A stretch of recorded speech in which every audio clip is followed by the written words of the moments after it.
আসসালামু আলাইকুম। আজকে আমরা কোরআনের একটা বিশেষ সূরা ফুরকান এর আলোকে আল্লাহর কিছু খাস বান্দাদের নিয়ে কথা বলবো। ওয়ালাইকুম সালাম। হ্যাঁ, এদেরকে কোরআন বলছে এবাদুর রহমান, মানে পরম করুণাময় আল্লাহর দাস।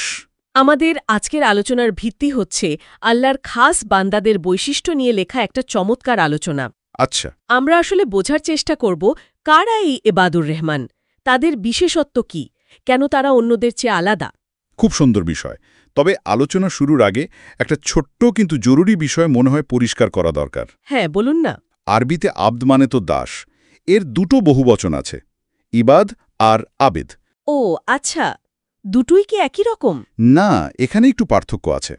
দেখুন, ইবাদ সাধারণত সেই বান্দাদের বোঝায় যারা মানুষ হিসেবে ভুল করে কিন্তু সাথে সাথে অনুতপ্ত হয়, আল্লাহর দিকে ফেরে নিজেকে শুধরে নেয়। আর আবেদ? আবিদ হচ্ছে তারাও আল্লাহর সৃষ্টি, কিন্তু হয়তো ভুল করলে অনুশোচনা করে না বা ক্ষমা চায় না। ইবাদুর রহমান কিন্তু ওই প্রথম দলে পড়েন। তার মানে ইবাদুর রহমান হওয়া মানে একেবারে নিখুঁত বা নিষ্পাপ হওয়া নয়, বরং ভুল করার পর সঠিক পথে ফেরার চেষ্টা করাটাই আসল। একদম, এটাই মূল কথা। ভুল মানুষ করতেই পারে, কিন্তু এর পরের প্রতিক্রিয়াটাই গুরুত্বপূর্ণ। হাদিসেও তো এসেছে, প্রত্যেক আদম সন্তানই ভুল করে, আর ভুলকারীদের মধ্যে তারাই সেরা যারা তওবা করে। এটা জানাটা খুব স্বস্তির। আচ্ছা, তাহলে চলুন তাদের প্রথম বৈশিষ্ট্যটা কি সেটা একটু শুনি। তারা পৃথিবীতে চলেন কিভাবে? কোরআন বলছে ইয়ামশুনা আলাল আরদি হাওনা, মানে তারা পৃথিবীতে নম্রভাবে চলাফেরা করে। নম্রভাবে? হাওনান শব্দটার মানে কি খুব ধীরে হাঁটা? না, ঠিক ওরকম নয়। রাসূলুল্লাহ সাল্লাল্লাহু আলাইহি সাল্লাম তো কিছুটা দ্রুতই হাঁটতেন। হাওনান মানে আসলে স্থিরতা, গাম্ভীর্য, বিনয়, মানে চালচলনে কোনো অহংকার বা দম্ভ থাকে না। ও আচ্ছা। হাসান বসরি রহমতুল্লাহ বলেছেন, এটা হচ্ছে আল্লাভীতির কারণে অঙ্গপ্রত্যঙ্গের একটা সংযত অবস্থা। কেউ হয়তো ভুল করে এটাকে দুর্বলতা ভাবতে পারে, কিন্তু আসলে তা নয়। তার মানে এটা ভেতরের একটা অবস্থার প্রতিফলন, নিজের অবস্থানটা বোঝা, সৃষ্টিকর্তার সামনে নিজের ক্ষুদ্রতা।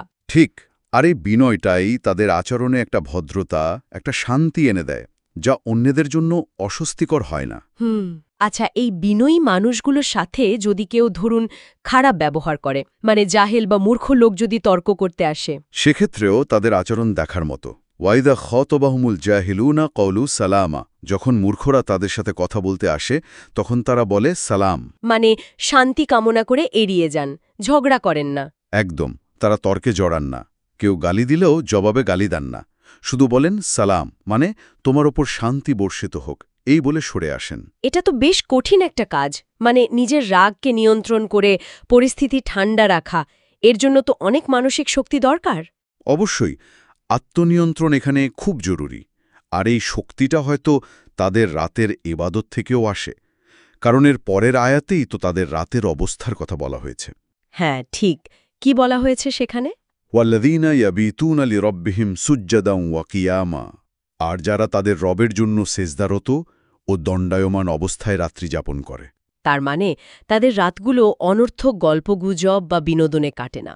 না, রাতের একটা অংশ তারা আল্লাহর ইবাদতে কাটান, কখনো সেজদায়, কখনো দাঁড়িয়ে। রাতের ইবাদত কিন্তু বেশ কষ্টকর, আর এখানে লোক দেখানোর সম্ভাবনাও কম থাকে। ঠিক, আর এজন্য এর গুরুত্বও হয়তো বেশি। হ্যাঁ, রাতের নিস্তব্ধতায় আল্লাহর সাথে একটা গভীর সম্পর্ক তৈরি হয়। কিন্তু দেখুন, এত ইবাদত করার পরেও তারা কিন্তু নিশ্চিন্ত হয়ে যান না, বরং সব সময় আল্লাহর শাস্তিকে ভয় করেন। ঠিক বলেছেন। পরের আয়াতেই আছে, তারা দোয়া করেন, রব্বানা আসরিফ আন্না আযাব জাহান্নাম, হে আমাদের রব, আমাদের থেকে জাহান্নামের আযাব দূরে রাখুন। তাদের মনে সব সময় পরকালের চিন্তা থাকে। ইবাদত আর আখিরাতে চিন্তার পাশাপাশি দুনিয়ার জীবনে, যেমন ধরুন টাকা পয়সা খরচের ব্যাপারে তাদের নীতিটা কেমন? সেখানেও তারা চরমপন্থী নন, বরং দারুণ ভারসাম্যপূর্ণ। কোরআন বলছে, ওয়ালাম ইউসরিফু ওয়ালাম ইয়াকতুরু, তারা যখন ব্যয় করে তখন অপব্যয়ও করে না, আবার কার্পণ্যও করে না। অপব্যয় বা কার্পণ্য বলতে এখানে কি বোঝানো হচ্ছে? ইসরাফ বা অপব্যয় হল, ধরুন আল্লাহর অবাধ্যতায় খরচ করা, অথবা প্রয়োজনের চেয়ে বেশি খরচ করা, এমনকি বৈধ কাজেও। আর ইকতার বা কার্পণ্য হল যেখানে খরচ করা দরকার আল্লাহর হুকুম আছে সেখানে খরচ না করা বা খুব কম করা। তাহলে তারা কি করেন? ওয়াকানা বাইনা দালিকা কওয়ামা, বরং এই দুয়ের মাঝে মধ্যম পন্থা অবলম্বন করে। তারা না বিলাসী না কৃপণ, একটা সুন্দর ভারসাম্য বজায় রাখেন। এই ভারসাম্যটা তো শুধু খরচের ক্ষেত্রে নয়, মনে হয় তাদের পুরো জীবন দর্শনটাই এমন, কোনো দিকেই বাড়াবাড়ি নেই। একদম। এরপর কোরআন কিছু খুব বড় পাপের কথা বলছে, যা থেকে ইবাদুর রহমান বেঁচে থাকেন। যেমন 3টি মারাত্মক অপরাধের কথা উল্লেখ করা হয়েছে। 1, লা ইয়াদাউন্না মা আল্লাহি ইলাহান আখার, তারা আল্লাহর সাথে অন্য কোনো উপাস্যকে ডাকে না, মানে শিরক করে না। আচ্ছা, সব ধরনের শিরক, মানে মূর্তি পূজা বা লোক দেখানো ইবাদত সবই? হ্যাঁ, প্রকাশ্য বা গোপন সব ধরনের শিরক থেকেই তারা দূরে থাকেন। 2, ওয়ালা ইয়াকতুলুনা নাফসাল্লাতি হাররামাল্লাহু ইল্লা বিল হক, আল্লাহ যে প্রাণ হত্যা হারাম করেছেন কোনো বৈধ কারণ ছাড়া তারা তা হত্যা করে না। অন্যায় হত্যা মহাপাপ। ঠিক। আর 3 নম্বর হল ওয়ালা ইয়াজনুন, তারা জেনা বা ব্যভিচার করে না। শুধু করে না তাই নয়, এর কাছাকাছিও যায় না। এই 3টি তো খুবই মৌলিক আর মারাত্মক অপরাধ। হ্যাঁ, এগুলো থেকে বেঁচে থাকা ঈমানের প্রাথমিক শর্ত। ইবাদুর রহমান এগুলো কঠোরভাবে মেনে চলেন। শুধু এই বড় পাপগুলোই নয়, তারা তো আরও কিছু নেতিবাচক বিষয় এড়িয়ে চলেন, তাই না? হ্যাঁ, যেমন লা ইয়াশহাদুনা জুর, তারা মিথ্যা সাক্ষ্য দেন না। এটা একটা ভয়াবহ সামাজিক অপরাধ। আর অনর্থক কাজকর্ম। ওয়েদা মর্রু বিল্লহু মর্রু কিরামা, আর যখন তারা অনর্থক বা বাতিল কাজের পাশ দিয়ে যায় তখন আত্মসম্মান বাঁচিয়ে চলে যায়। মানে যেখানে শেরক হচ্ছে, অশ্লীলতা বা বাজে গান বাজনা চলছে, সেসব জায়গায় তারা থাকেন না। যদি ঘটনাচক্রের সামনে পড়েও যায়, ভদ্রভাবে এড়িয়ে যান। যেন কোনো রুচিশীল মানুষ নোংরা জায়গা এড়িয়ে যায়। ঠিক তেমন আরেকটা গুরুত্বপূর্ণ বৈশিষ্ট্য হল আল্লাহর আয়াত নিয়ে তাদের মনোভাব। সেটা কেমন? ইদা যুক্কিরু বিআয়াতি রব্বিহিম লাম ইয়াখিরু আলাইহা সুম্মা ওয়াউয়ানা, যখন তাদের রবের আয়াত স্মরণ করিয়ে দেওয়া হয় তখন তারা তার ওপর অন্ধ ও বধিরের মতো পড়ে থাকে না। মানে তারা না বুঝেই মেনে নেন না? না, বরং তারা আয়াতগুলো নিয়ে গভীরভাবে চিন্তাভাবনা করেন, বোঝার চেষ্টা করেন এবং সে অনুযায়ী আমল করেন। অন্ধ অনুকরণ নয়, বরং সচেতন অনুসরণ। বাহ! এই সচেতনতা কি শুধু নিজের জন্য, নাকি অন্যদের নিয়েও তারা ভাবেন?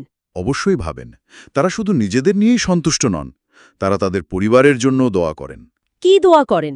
রব্বানা হাবলানা মিন আজওয়াজিনা ওয়া যুররিয়াতিনা কুররাতা আয়ুন, হে আমাদের রব, আমাদের স্ত্রী ও সন্তানদের পক্ষ থেকে আমাদের জন্য চোখের শীতলতা দান করুন।